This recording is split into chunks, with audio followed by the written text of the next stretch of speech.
Mas pinalakas ang hakbang tungo sa digitalization ng Agricultural Extension Services sa Cagayan Valley matapos isagawa ng Agricultural Training Institute Regional Training Center 2 ang Training of Trainers Digital Farmers Program para sa mga FIT Center staff mula May 11 hanggang 15, 2026 sa ATI RTZ2 Malasin, San Mateo, Isabela. Dinaluhan ito ng 25 Agricultural Extension Workers o AEWs mula sa 18 bayan na may Operational Farmers Information Technology Services o FITS centers sa reyon. Bilang mga magiging regional trainers, inasang magsisilbing digital enablers ang mga kalahok sa kanilang LGU at FITS centers sa pamamagitan ng pagpapalawak ng digital agricultural initiatives, kabilang dito ang paggamit ng online platforms, virtual advisory services at technology-based mentoring na kapaloob sa kanilang re-entry plans. Tinalakay sa pagsasanay ang mga digital tools tulad ng paggamit ng smartphone applications, internet-based information systems, social media marketing strategies, at e-commerce platforms na maaaring magamit sa pagbebenta ng produkto ng mga magsasaka sa pagpapabilis ng access sa impormasyon. Isa sa mga pangunahing bahagi ng training ang demonstrasyon ng agricultural drone technology at paggamit ng advanced agri applications na isinagawa sa FDN Integrated Farm sa Aurora, Isabela bilang pagpapakita ng aktwal na aplikasyon ng precision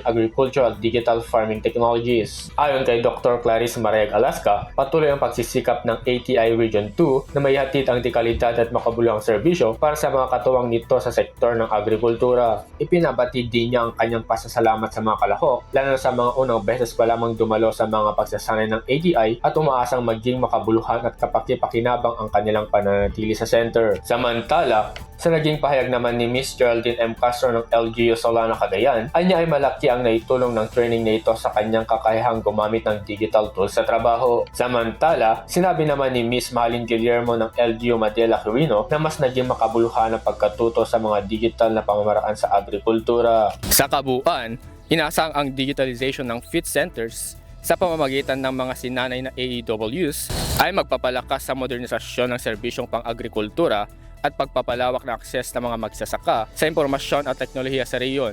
Para sa Balitang ATI 2, ako si Christian Garcia, Balitang Agri.